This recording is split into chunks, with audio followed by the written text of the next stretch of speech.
What's up guys, welcome back to the channel. My name is George. If this is your first time on the channel, welcome. Be sure to subscribe if you're looking for new health and fitness videos here on YouTube. That is what I do. That is what I enjoy putting out there. So if you enjoy that too, then be sure to subscribe and stay tuned for all future videos. In this video, I'm gonna walk you through a pull day workout. Now this is part of my GC Fit program that I released for free. So if you're looking to give weightlifting a try or bodybuilding a try, this is the ideal program suited for you, for beginners to intermediates. And again, even if you're advanced, this is a great way to get back to the fundamentals, to the basics, if you feel like things are too complicated in your program right now. This is something I developed over the last year, basically. It's what helped me go from fat to fit, and it's what I still implement today as the base foundation of what my program is. I'll change little things here and there, as I go day by day, but the foundation of my training style is still this push-pull legs type split.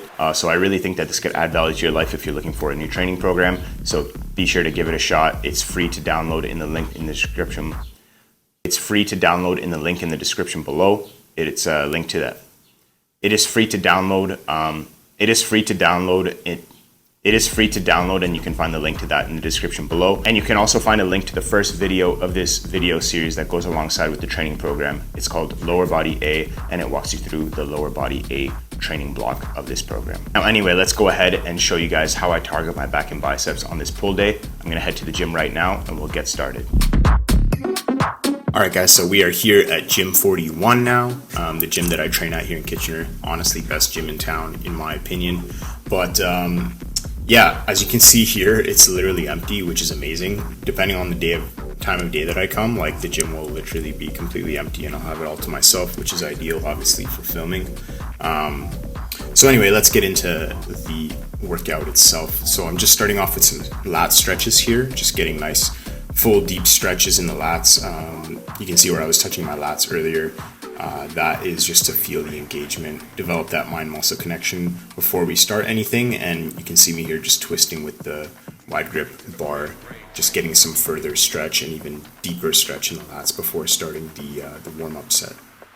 Now for the warm-up set, you want to pick a weight that's not too light and not too heavy, obviously. I'm doing 20 reps in the warm-up set, and I'm just trying to get a nice squeeze and develop that mind-muscle connection before starting the working sets.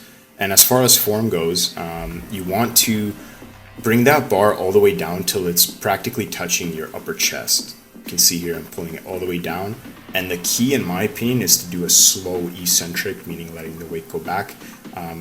Let it go nice and slow and get a nice full stretch at the top. Don't just stop before your elbows lock out. Actually allow your elbows to fully lock out and pause it there. Don't just like bounce off of the top. Allow yourself to actually get a nice full stretch in your lats and your back muscles.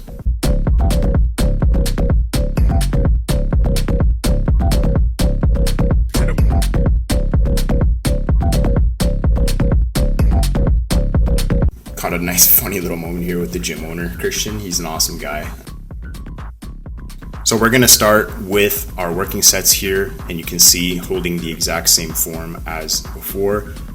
You don't want the form to break down even though you're lifting heavier. So again, that's why it's important to pick a very ideal weight there. You want it to be a struggle. You do not want to just go through the motions with these workouts. That is how you develop muscle. That's how you develop strength. You have to push yourself to your limit and beyond that if you can. So when I say do 4x15, that means pick a weight that you can get 15 reps for all 4 sets, not like the first one and then burn out. Like, you have to pick a weight that is well balanced. You want to be able to just barely be able to get 15 reps on every single set. All right, so moving on to exercise number 2, we have the bent over barbell rows. Now, hand positioning for this is going to be a bit different for everyone, but I like to keep mine one finger, my index finger, on the smooth part of the bar, on the inside of it, and then the rest of the fingers on the knurling or the rough part of the bar. And you just want to bend your back over to about a 45-degree angle, sort of stick your butt out, and keep the bar close to your knees and to your legs on the way up. And you want to get a nice stretch on the way down.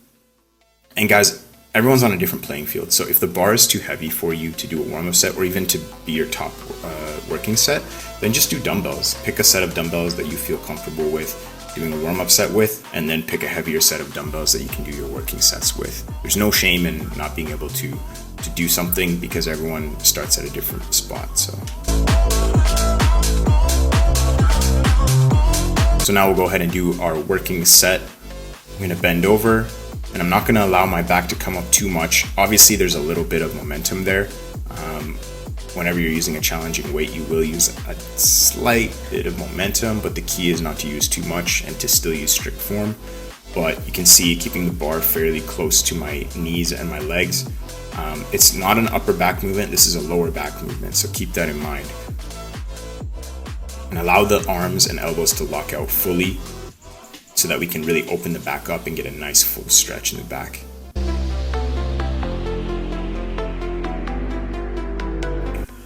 All right, moving on to exercise number 3 now. We have the upper lat row machine. This is a hammer strength machine, but whatever machine your gym has will work just fine, I'm sure. Now this exercise can be done unilaterally or bilaterally, meaning two-handed or one-handed. One-handed honestly does create a bit better stretch, but just for the sake of time, I like to do two-handed. The key with this and any back movement, guys, the secret is just allow your back to fully open up when you are doing the eccentric, meaning releasing the weight back, as you can see me doing right here. Allow your elbows to lock out and fully stretch out. Just get a nice full stretch in the back and get a nice big squeeze at the top of the movement. Like when you've fully contracted, even pause if you can, give a slight pause and just allow your back to fully open up on the way back down.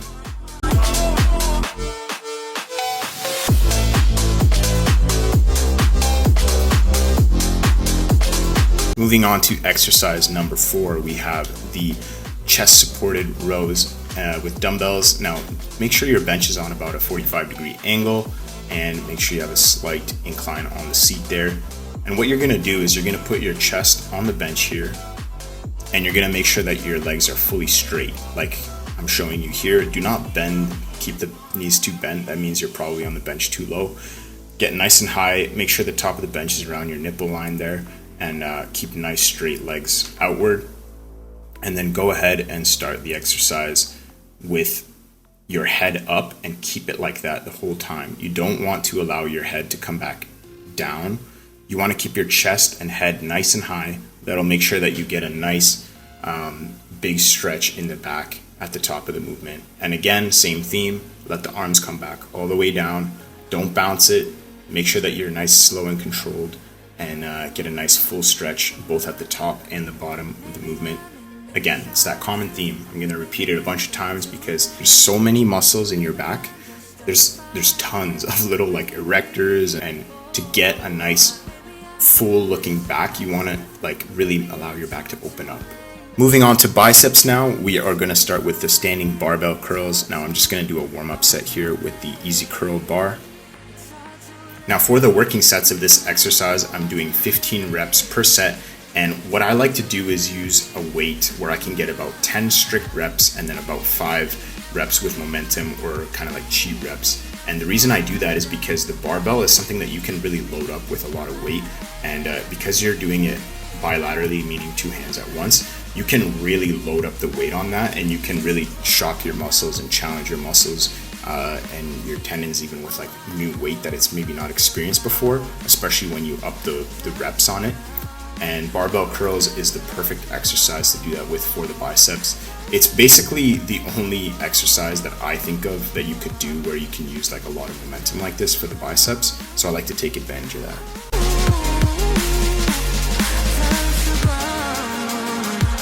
Now exercise number 2 is going to be a complete contrast of the previous. We're actually sitting down on a 45-degree bench here, and we are locking our shoulders and elbows in place and just allowing our biceps to do all of the work, 100% of the work. Not using any momentum, and we're just allowing a nice big squeeze at the top of the bicep, slight pause, and then come back all the way back down. Full stretch. Again, this is another exercise similar to back where you don't want to just stop just shy of going, like, allowing your elbows to lock out. You want to let them fully stretch, get a nice full stretch in the bicep, allow the elbows to lock out, and then come back up and come back down nice and slow. Don't just drop the weights. So keep that in mind with every exercise. You're actually a little bit stronger on the way back down, so why not utilize that and go nice and slow? And because we went for heavier weight with the barbell and used a bit of momentum, we are going to go a bit higher in the reps with this exercise, doing 20 reps per set, and we're going to focus again on very strict form. Alright guys, if you made it this far, I want to thank you so much for sticking with me through this pull day. This is the final exercise, and we're going to do rope curls or hammer curls. As you can see here, I'm showing you a couple of examples here with dumbbells or with a 45-pound plate. Go ahead and give all three of these different variations a try. These actually work the outer part of the bicep called the brachialis. This is not the peaked part of the bicep. This is the part that connects to the tricep and is very important when it comes to building thickness to your arms. So I like to incorporate at least one of these exercises in my pull day and for biceps, just to make sure I'm hitting the bicep from every angle and going for maximum growth here. Make sure that you get about 20 reps, I would say, for this exercise. That's what I put in the program. And use strict form, keep the back nice and straight, and go slow on the eccentric and do a full lockout as with all the other exercises. At the end of the workout, I decided to hit some poses, some classic bodybuilding poses. Now, aside from looking extremely douchey in the gym, these can actually really help you develop a really strong and well-developed mind to muscle connection, and just helps you really feel where all the muscles are, engage with them, and just really learn how to contract individual muscles. And it's also just great for progress update photos and stuff. All right guys, well that is going to wrap it up for the pull workout in the GC Fit program. Thank you so much for staying tuned if you made it this far. I'm going to go ahead and knock out my cardio right now. This is not part of the program at all. This is just personalized to me. I do recommend you guys implement some cardio though, whether it's like 5 or 10 minutes after your workout, or you know, whatever kind of cardio shape you're in. I recommend that you guys implement at least 3 days a week into your workout program as well. Do some cardio just to help with your cardiovascular health a little bit and keep you in shape. But that's going to wrap it up for this video, guys. I appreciate you watching this far, and be sure to hit the subscribe button again if you haven't already. Stay tuned for future videos in this GC Fit program.